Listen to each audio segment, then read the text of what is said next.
வந்துள்ள உங்கள் அனைவருக்கும் இயேசு கிறிஸ்துவின் நாமத்தில் வாழ்த்துக்களையும் மகிழ்ச்சிகளையும் தெரிவித்துக் கொள்கின்றேன். இந்த அருமையான வாரத்தின் முதல் நாளிலே இயேசு கிறிஸ்துவை நினைவு கூறும்படியாக நாம் அனைவரும் இங்கு இணைந்து வந்துள்ளோம். வாரந்தோறும் நாம் பந்தியில் இணைவது உண்டு. வாரந்தோறும் நாம் பந்தியில் இணைவது உண்டு. ஆனால் இணைக்கப்பட்ட அந்த பந்தியானது அது உணவாகத்தான் இருந்ததா, அல்லது பிற்கப்பட்ட இயேசு கிறிஸ்துனுடைய சரீரத்திற்கு ஒப்பாகவும் சிந்தப்பட்ட இயேசு கிறிஸ்துனுடைய இரத்தத்திற்கு ஒப்பாகவும் மாறியதா என்பதை நாம் சிந்திக்க வேண்டும். ஏனென்றால் கடைசி காலமானது வந்து கொண்டுள்ளது.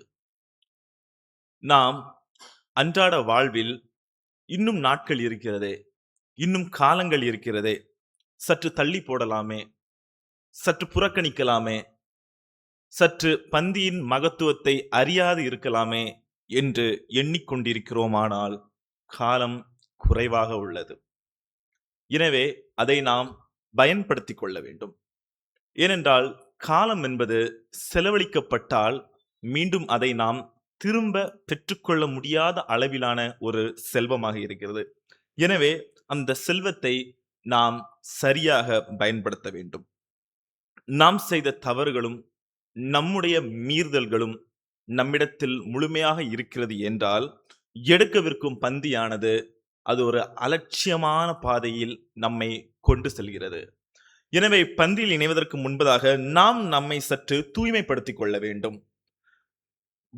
இந்த புவிக்குண்டான உடலை நாம் தூய்மை செய்ய வேண்டும் என்றால் அநேக பொருட்கள் அதற்கு உள்ளது. சோப் இருக்குது, தலையை கிளீன் பண்ண ஷாம்பு இருக்குது, இல்ல கையை வாஷ் பண்ணணும்னா சானிடைசர், அப்படி நிறைய காரியங்கள் இருக்குது. ஆனா உடலுக்குள்ளாக இந்த ஆத்துமாவை நாம் சுத்தம் செய்ய வேண்டும் என்றால் அது வேதாகமத்தால் மட்டும்தான் முடியும். பந்தியில் நாம் இணையும் பொழுது அதன் பலன்களை ருசி பார்க்க வேண்டும் என்றால் நாம் வெளி அழகோ அல்லது வெளியே காணப்படும் இந்த சுத்தத்தோடு கூட முடித்து விட முடியாது. ஏனென்றால் ஆண்டவராகிய இயேசு கிறிஸ்து நம்முடைய வெளி உடலையோ அழகையோ பார்ப்பவர் அல்ல. அவர் பார்ப்பது உள் அழகை, அவர் பார்ப்பது ஆத்தும அழகை. எனவே இந்த ஆத்துமா சுத்தமாக இருக்க வேண்டும் என்றால் அதை வசனத்தால் மட்டும்தான் கிளீன் பண்ண முடியும். வசனம் இல்லாம வேற எந்த காரியத்தாலையும் அந்த அசுத்தத்தை உடலை விட்டு அகற்ற முடியாது, இந்த ஆத்துமாவை விட்டு அகற்ற முடியாது. எனவே பந்திக்குள்ளாக நாம் செல்வதற்கு முன்பதாக சுத்தமாக இருப்பது அவசியமாக இருக்கிறது. அந்த சுத்தம் ஆவி குறித்தான சுத்தமாக இருக்கிறது. அந்த சுத்தத்தை நாம் பெற்றுக்கொள்ள எடுத்துக்கொள்ளக்கூடிய அந்த பொருள், அந்த வார்த்தை எதுவாக இருக்கிறது என்று கேட்டால் வசனமாக இருக்கிறது. எனவே வசனத்தை நாம் வாசித்து அதன்படி நடந்து அதை வாழ்வோடு கூட இணைத்து நாம் நம் ஆத்துமாவை சுத்தப்படுத்தினால் மாத்திரம்தான் இந்த பந்தி அதனுடைய வேலையை செய்து. ஏனென்றால் இயேசு கிறிஸ்து நமக்காக வைத்து சென்ற ஒரு காரியமாக இருக்குது. என்னை நினைவு கூறும்படி இதை செய்யுங்கள் என்றார். அவருடைய மரணத்தை நினைவு கூறும்படி நாம் இந்த பந்தியில் இணைந்து வருகின்றோம். பேசிக்கா நம்ம மரணத்தை நினைவு கூறுதல்னு சொன்னா ரொம்ப சிம்பிளா எடுத்துருவோம். இயேசு கிறிஸ்து என்ன செஞ்சாருன்னா மரணம் அடைஞ்சார், சிலுவையில மரணம் அடைஞ்சார், அதை நம்ம நினைவு கூறுறோம். அவ்வளவுதான் நம்ம மைண்டுக்கு வரும். ஆனா அந்த சிலுவை பாடு, அந்த கல்வாரி நாயகனோட அந்த நிமிடங்கள், இறுதி நிமிடங்கள் சாதாரணமா இல்ல. அது சாதாரண நிமிடங்கள் அல்ல. டைரக்டா கொண்டு போய் சிலுவையில அடிக்கல. அதுக்கு இடையில ஒரு ப்ராசஸ் உண்டு. அந்த ப்ராசஸ் ரொம்ப கொடூரமா இருக்கும். முள்முடின்னு சொன்னோட நம்ம எதை நினைப்போம்னா, நிறைய பேர் மூவிஸ்ல பார்த்திருப்பீங்க, இல்லைன்னா பிக்சர்ஸ்ல பார்த்திருப்பீங்க. ஒரு 4 முள் இருக்கும், இடையில ஒரு கம்பி மட்டும் இருக்கும். அது அப்படி சும்மா தலையில வச்சு விட்டுருவாங்க. நம்ம உடனே என்ன நினைப்போம், இயேசு கிறிஸ்துக்கு இப்படிதான் முள்முடி சூட்டி இருப்பாங்கன்னு. அப்படி அல்ல. முள்முடி என்பது முட்களால் மாத்திரமே ஆன ஒரு கிரீடத்திற்கு ஒப்பான ஒரு பொருள். அது தலையில சும்மா மேல வச்சு விட்டுற மாட்டாங்க. அது வச்சுட்டு பிரஸ் பண்ணி அமுக்கி உள்ள கொண்டு வாங்க போகும்போது இந்த ஸ்கல் இருக்குல்ல, மண்டையோடு, அந்த மண்டை ஓட்டுல போய் அந்த முள் துளையிடும். இதான் கல்வாரி பயணத்தோட ஃபர்ஸ்ட் ப்ராசஸ். முள்முடி சூட்டுறது. போற வழி எல்லாம் சாட்டையடி. நம்ம இன்னைக்கு பார்த்திருப்பீங்க, ரோட்டோரத்துல சாட்டையில அடிச்சுட்டு போவாங்க. நல்ல வண்ணமா இருக்கும். சாட்டை அப்படி இருக்காது. சாட்டைங்கிறது ரொம்ப ஸ்லிம்மா, ஒல்லியா இருக்கும். அந்த ஒல்லியா இருக்கக்கூடிய சாட்டை ஒரு இடத்துல பட்டுட்டுனா, திரும்ப அத எடுக்கும்போது படிப்படியா, ஸ்டெப் பை ஸ்டெப்பா தோல ஒண்ணு ஒண்ணா பிச்சுக்கிட்டு வரும். ஃபர்ஸ்ட் அடிக்கும்போது வெளி தோல பிக்கும். 2வது சாட்டையில அடிக்கும்போது மேல பட்டுனா, இந்த மசில் இருக்குல்ல, அந்த மசில் அப்படியே கீறிட்டு வரும். ஸோ ஒரு மனுஷன ஒரு 100 தடவைக்கு மேல சாட்டையில முதுகுல அடிச்சா என்ன ஆகும்னா, போன் வெளிய தெரிய தொடங்கிரும். அவ்ளோ ஸ்கின்னும் போயிரும். கரெக்ட்டா 100 டைம்ஸ் தான். 100 டைம்ஸ்க்கு மேல ஒரு மனுஷன முதுகுல ஒரே இடத்துல சாட்டையால அடிச்சா, ஃபர்ஸ்ட்டு அவுட்டர் ஸ்கின் போகும். 2வது அந்த மசில்ஸ் பிச்சுக்கிட்டு போகும். 3வது என்ன நடக்கும்னா, பின்னாடி சதையே இருக்காது. வெறும் எலும்பு தெரியும். ரிப்ஸ்ன்னு சொல்லுவாங்கல்ல, அந்த எலும்பு வெளிய தெரியும். ஸோ அந்த பயணம் செல்லக்கூடிய அந்த நேர தொலைவுக்கு நம்ம கணக்கிட்டு பார்த்தா, எத்தன சாட்டை அடி விழுந்திருக்கும்? எத்தன சாட்டை அடி? 1, 2, 100ஆ? அந்த போன்ஸ் வெளிய தெரியும். நம்ம மூவிஸ்ல எல்லாம் பார்த்திருப்பீங்க. அது ரியாலிட்டியா இருக்க வாய்ப்பில்ல. ரியாலிட்டி என்னன்னா, இயேசு கிறிஸ்து அந்த கல்வாரி சிலுவையில அறையிறதுக்கு முன்பதாக அவருக்கு பேக்ல ஸ்கின் இருக்க வாய்ப்பில்ல. வெறும் போன்ஸ் தான் இருந்திருக்கும். எலும்பு வெளிய தெரியும். அதான் ரியாலிட்டி. எனவே நம்ம மரணத்த நினைவு கூர்றோம்னா, இந்த மரணத்தின் சமயத்துல அவர் பட்ட பாடுகள நினைவு கூர்றோம். இது இயேசு கிறிஸ்து அறியாம ஒண்ணும் அவர் ஏற்றுக்கொள்ளல.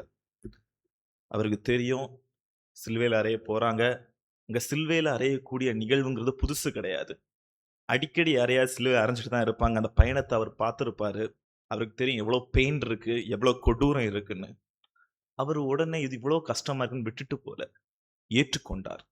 எதற்காக என்றால், நம்முடைய மீறுதல்கள் அவ்வளவு அதிகமாக இருந்தது. நாம் செய்த குற்றங்களும், நம்மீது கொண்ட குறைகளும், நம்முடைய தண்டனை குறித்தான காரியங்களும் அவ்வளவு அதிகமாக இருந்தது. எனவே, நம்முடைய குற்றத்திலிருந்தும், நம்முடைய குறைகளிலிருந்தும் நம்மை பாதுகாக்க அவர் அந்த பாடுகளை ஏற்றுக்கொண்டார். எப்பொழுதுமே ஒரு ஜீவன், அதாவது ஒரு உயிர், ஆட்டுக்குட்டியோ, மாட்டையோ பலியிடுறது தான் வழக்கமா இருந்த சமயத்துல, இயேசு கிறிஸ்து என்ன பண்றாருன்னா, நான் பலியா போறேன். என்னுடைய இரத்தத்தின் வாயிலாக, சிந்தப்பட்ட இயேசு கிறிஸ்துவினுடைய இரத்தத்தின் வாயிலாக, நமக்கான மன்னிப்பை நமக்கு பெற்றுத் தந்தார். எனவே இந்த பந்தி குறித்தான சமயத்துல, எதையோ மண்டையில வச்சுட்டு நம்ம இருக்கக்கூடாது. ஃப்ரெஷ்ஷா இருக்கணும். அவர் நமக்காக ஈஸியா ஒண்ணும் இந்த பந்திய கொண்டு வந்து தந்துரல. அதுக்கு பின்னாடி அதிகமான வலி இருக்கு. அதிகப்படியான கஷ்டம் இருக்குது. இந்த கல்வாரி நாயகனுடைய கடைசி நிமிடங்கள் சாதாரணமாலாம் இல்ல.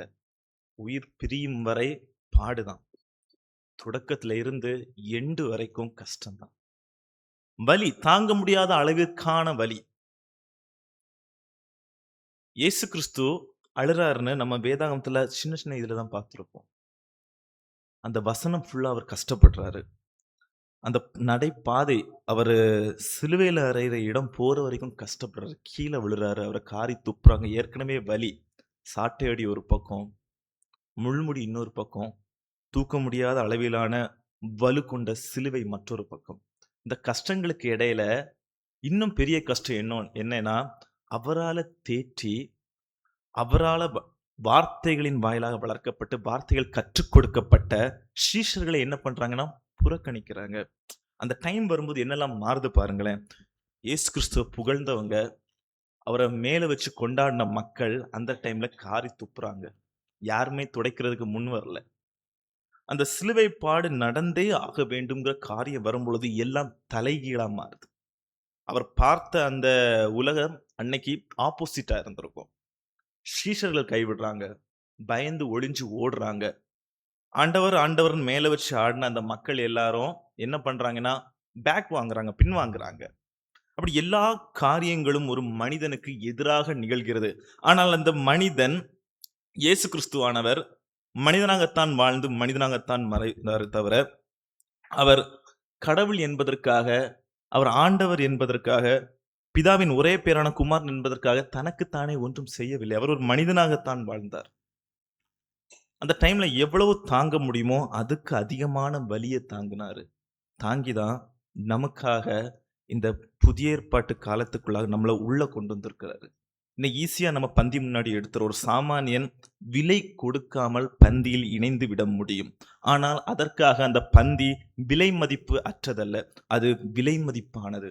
அதற்கான விலை இன்று வரை நிர்ணயிக்கப்படவில்லை.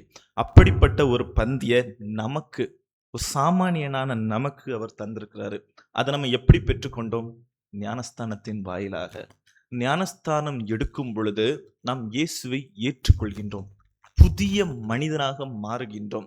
அந்த தண்ணீல முங்கி எழும்பொழுது முழுவதுமாக அடக்கம் செய்யப்பட்டு, இயேசு கிறிஸ்து உயிர்த்தெழுந்தார் அல்லவா? அதற்கு ஒப்பாக நாம் அடக்கம் செய்யப்பட்டு திரும்ப புதிய மனிதனாக வெளியே வரோம். ஆனா அந்த புதிய மனிதன் வரும்பொழுது எல்லாமே புதுசா இருக்கணும். நம்ம என்ன பண்றோம்னா, மெமரிஸ மட்டும் ஸ்டோர் பண்ணி வச்சுக்கிடுறோம். ஞானஸ்தானம் எடுக்கிறோம், மேல வரோம். ஆனா அந்த பழைய மெமரி அப்படியே இருக்கும். என்னெல்லாம் தப்பு செஞ்சிருப்போம், என்னெல்லாம் குறைகள் இருந்தோ, அத அப்படியே திரும்ப ஃபாலோ பண்றோம். இதுதான் மனிதர்களுக்குள்ளாக இருக்கக்கூடிய ஒரு தவறாக இருக்கிறது. ஒரு வசனத்தை வாசிப்போமா? யோவான் 10வது அதிகாரத்தை திருப்பிக் கொள்ளுங்கள். யோவான் 10வது அதிகாரம் 4வது வசனம். எடுத்தவர்கள் வாசிக்கலாம்.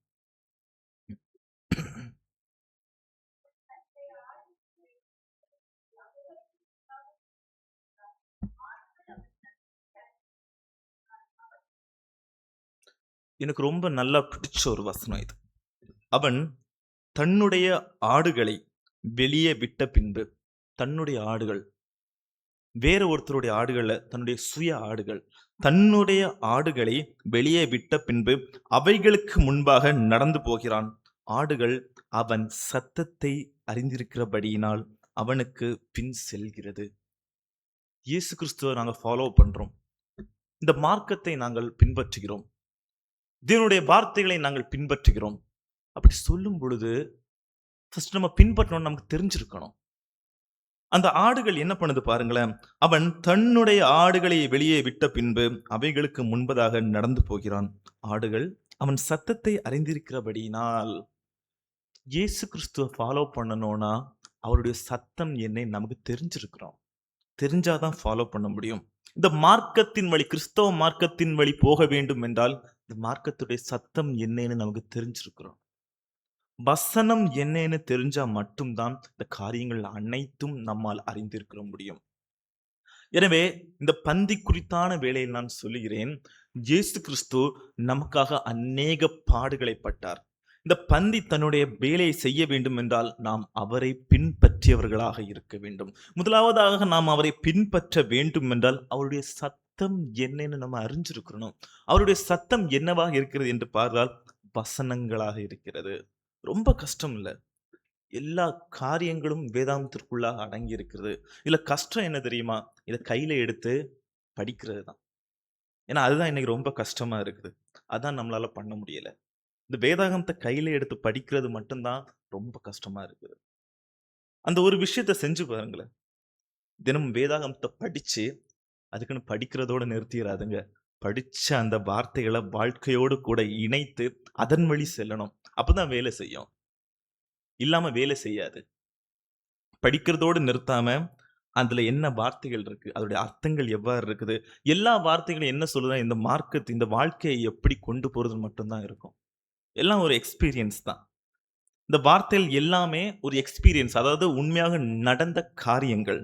எனவே அவற்றை நாம் வாசித்து அதன் வழி நடக்கும் பொழுதுதான் இந்த கிறிஸ்தவ மார்க்கத்துல நம்ம ஸ்ட்ராங்கா அடுத்த ஸ்டெப் எடுத்து வச்சு போ முடியும். அப்படி எதுவுமே பண்ணாம நம்ம பந்திக்கு முன்னாடி வந்து இருந்தோம்னா, அது பந்தி இல்ல. சாதாரண உணவுப் பொருள். அது இன்னொரு வகையான பந்தி. அது இன்னொரு வகையான பந்தி. இந்த திருவிழா நாட்கள்ல வீடுகள்ல வைப்பாங்கல்ல பந்தி, அப்படிப்பட்ட ஒரு பந்தியா முடிஞ்சுமே தவிர, அது பரலோக ராஜ்யத்திற்கு குறித்ததான ஒரு பந்தியாக இருக்காது. இயேசு கிறிஸ்துவை நினைவு கூறும்படியான ஒரு பந்தியாக இருக்காது. அவருடைய மரணத்தை நினைவு கூறும்படியான ஒரு பந்தியாக இருக்கிறது. அந்த பந்தியில் பகிரப்படுவது இயேசு கிறிஸ்துனுடைய பிற்கப்பட்ட சரீரத்திற்கு உகந்ததான அப்பமாகவும் இருக்காது. சிந்தப்பட்ட இரத்தத்திற்கு எடுத்துக்காட்டான திராட்சரசமாக இருக்காது. ஏதோ ஒரு பந்தி வாயில போட்டுக்கிட்டு மூவ் ஆகி போயிட்டே இருக்கலாம். அப்படி இது இருந்துவிடக்கூடாது. இந்த நாள் வீணாக செல்லக்கூடாது. இந்த நாள் வீணாக செல்லக்கூடாது. இந்த நாளானது இயேசு கிறிஸ்துவை பிதாவானவருக்கு முன்பதாக நாம் நின்று அவர்களுக்கு மரியாதை அளிக்கும், அவர்களுடைய வார்த்தைகளை ஏற்றுக்கொள்ளும் ஒரு நாளாக இருக்கிறது. எனவே இந்த நாள் வீணாகிவிடக்கூடாது என்று நாம் எண்ணினால், வசனங்களை நாம் கைக்கொண்டு, இந்த வசனத்தில் இவன் பார்த்தோம் அல்லவா, அவன் தன்னுடைய ஆடுகளை வெளியே விட்ட பின்பு அவைகளுக்கு முன்பாக நடந்து போகிறான். ஆடுகள் அவன் சத்தத்தை அறிந்திருக்கிறபடியினால் அவனுக்கு பின் செல்லுகிறது. இயேசு கிறிஸ்துவிற்கு பின்னாக நாமும் செல்ல வேண்டும். ஏனென்றால் இந்த வாழ்வு எவ்வாறு இருக்க வேண்டும் என்று நாம் அறிந்திருக்கிறோம். இயேசு கிறிஸ்து இந்த வாழ்க்கையை நமக்கு எப்படி தந்தாரு, இதை நம்ம எப்படி வாழணும்னு நமக்கு தெரியும். மீகா புஸ்தகத்தை திருப்பிக் கொள்ளுங்கள். மீகா 6வது அதிகாரம் 8வது வசனத்தை வாசிக்கின்றேன். மீகா 6வது அதிகாரம் 8வது வசனம். மனுஷனே, நன்மை இன்னதென்று அவர் உனக்கு அறிவித்திருக்கிறார். நியாயம் செய்து இரக்கத்தை சிநேகித்து உன் தேவனுக்கு முன்பாக மனத்தாழ்மையாய் நடப்பதை அல்லாமல் வேற எண்ணத்தை கர்த்தர் உன்னிடத்தில் கேட்கிறார். மனுஷனே, நன்மை இன்னதென்று அவர் உனக்கு அறிவித்திருக்கிறார். எல்லா காரியங்களுமே கற்றுக் கொடுத்திருக்கிறார். மேலும் மேலும் நாம் கற்றுக்கொள்ள வேண்டும் என்றால் கரங்களில் வேதாகமத்தை கொடுத்துள்ளார். ஆனால் நாம் குழந்தைகளுக்கு ஒப்பாக எதையும் கற்றுக்கொள்ளாமல், குழந்தைகளை கூட சொல்ல முடியாது, இன்னைக்குள்ள குழந்தைங்க ரொம்ப ஸ்பீடா இருக்கிறாங்க. ஒரு பால் குடிக்கிற குழந்தைக்கு ஒப்பாகத்தான் நாம் இன்று வரை இருந்து கொண்டிருக்கிறோம். பந்தியினுடைய மகத்துவத்தை அறியாது. ஏன்னா கேஷ்லெஸ்ல ஃப்ரீயா கிடைக்குதா, ஸோ அதோட வேல்யூ நமக்கு தெரியறதில்ல. ஒரு விஷயம் ஃப்ரீயா கிடைக்கும் பொழுது மனிதர்களுக்கு அதற்கான வேல்யூ என்னைக்குமே கிடைக்காது. அது என்னைக்கு அதுக்குன்னு ஒரு டிமாண்ட், அதுக்குன்னு ஒரு பிரைஸ் வைக்கிறோமோ அப்பந்தான் அதோடைய மதிப்பு நமக்கு தெரியும். ஒரு 10-15 வருஷத்துக்கு முன்னாடி பார்த்தீங்கன்னா, நம்ம கன்னியாகுமரியில இந்த சானல் கரையெல்லாம் ஓடுதுல்ல, இந்த சைடு பார்த்தீங்கன்னா நிறைய செடிகள் இருக்கும். நிறைய மருத்துவ குணங்கள் கொண்ட செடிகள். நான் வந்து ஃபார்மசி படிச்சனால அந்த சப்ஜெக்ட் வரும். சும்மா நடந்து போயிருப்போம். நிறைய செடிகள் இருக்கும். முன்னாடி சின்ன வயசுல எல்லாம் பார்த்துருப்பேன். அப்புறம் தான் தெரியும் படிக்கும் பொழுது ஒவ்வொன்றுக்கும் ஒவ்வொரு யூஸ் இருக்குன்னு. ஆனா இதை படிக்கிற டைம்ல வந்து பார்த்தா அந்த செடி எதையுமே காணல. அதெல்லாம் எங்க இருக்குன்னா கடைகள்ல வியாபாரத்துக்கு வச்சிருக்காங்க. சும்மா இருந்த செடியெல்லாம் இப்போ சேல்ஸுக்கு வந்துட்டு. ஏன்னா சும்மா இருக்கும்போது அதோடைய மதிப்பு நமக்கு தெரியாது. ஃப்ரீயா கிடைச்சுன்னா என்னைக்குமே வேல்யூ தெரியறது இல்ல. அதுக்குன்னு ஒரு டிமாண்ட் வச்சதுக்கு அப்புறம் தான் அதோடைய வேல்யூவை நம்ம பார்க்கிறோம். அதுபோல இன்று நாம் இந்த பந்தியை எளிமையாக இணைய இருப்பதால் நமக்கு அதனுடைய மதிப்பு தெரிவது கிடையாது. ஆனால் அது மிகவும் அதிகமான மதிப்புடைய ஒரு பந்தியாக இருக்கு. அதோட வேல்யூ ரொம்ப அதிகமா இருக்குது. அதோட வேல்யூ எப்பன்னு தெரியும்னா, இயேசு கிறிஸ்துனுடைய வருகை அன்னைக்கு தான் தெரியும். இத்தனை நாள் மிஸ் பண்ணிட்டோமே, இவ்வளவு நாள் நம்ம பந்தியை ஏனோ தானோன்னு எடுத்துட்டோமே. ஒரு சிலர் நினைச்சிட்டு இருப்போம், நான் வாரந்தோறும் பந்தி எடுத்துக்கிட்டே இருக்கிறேன்னு. ஆனா அன்னைக்கு தான் தெரியும் எடுத்த பந்தியை வேலை செஞ்சிருக்கான்னு. எடுத்த பந்தியுடைய வேல்யூ அவருடைய வருகை அன்னைக்கு மட்டும்தான் தெரியும். அது நமக்கும் இயேசு கிறிஸ்துவிற்கும் மட்டும்தான் தெரியும். இடையில யாருமே இருக்க மாட்டாங்க. அந்த நாள்ல நமக்கு இடையில யாருமே இருக்க மாட்டாங்க. நம்ம இருப்போம், இயேசு கிறிஸ்து இருப்போம். நம்ம பேசுறதுக்கான ஒரு இது கூட முன்வைக்க வாய்ப்புகள் எனக்கு தெரிஞ்சு மிக மிக கம்மி தான். ஏனென்றால் அவர் அனைத்தும் அறிந்தவர். அவருக்கு முன்பதான் நம்ம போய் எக்ஸ்பிளனேஷன் கொடுக்கணும்னு அவசியம் இல்ல. எல்லா காரியங்களும் அறிந்தவராக இருக்கிறார். எனவே அந்த நியாய தீர்ப்பின் போதுதான் எடுத்த பந்தி வேலை செய்தான்னு தெரியும். அது வரைக்கும் நம்மளை தவிர வேற யாருக்குமே தெரியாது. ஏன் நமக்கே கூட தெரியாது. அன்னைக்கு தான் பந்தியினுடைய மகத்துவம் தெரியும். அதோட வேல்யூ என்னன்னு தெரியும். எப்படி ஒரு டிமாண்ட் வச்சதுக்கு அப்புறம் தான் ஒரு பொருளோட வேல்யூ கூடுதோ, அதே மாதிரி தான் அன்னைக்கு தான் நமக்கு உள்ளாக நாம் எடுத்த பந்தியுடைய வேல்யூ நமக்கு தெரியும். எனவே நம்மிடத்தில் இருக்கும் குறைகளையும் குற்றங்களையும் தவறுகளையும் நம்மை விட்டு விலக்கி எடுக்கவிருக்கும் பந்தியில் முழுமனதோடு கூட இணைந்து அதனுடைய பலனை ருசி பார்ப்போம். ஏனென்றால் இயேசு கிறிஸ்து இந்த வேலையை நமக்கு அமைத்து கொடுக்க வேண்டும் என்பதற்காக அநேக கஷ்டங்களையும் அநேக பாடுகளையும் அநேக துன்பங்களையும் ஏற்றுக்கொண்டார். எனவே கிடைத்த இந்த நேரத்தை பயன்படுத்திக் கொள்வோம். தேவன் தாம் இந்த வார்த்தைகள் அனைத்தையும் ஆசீர்வதிப்பாராக.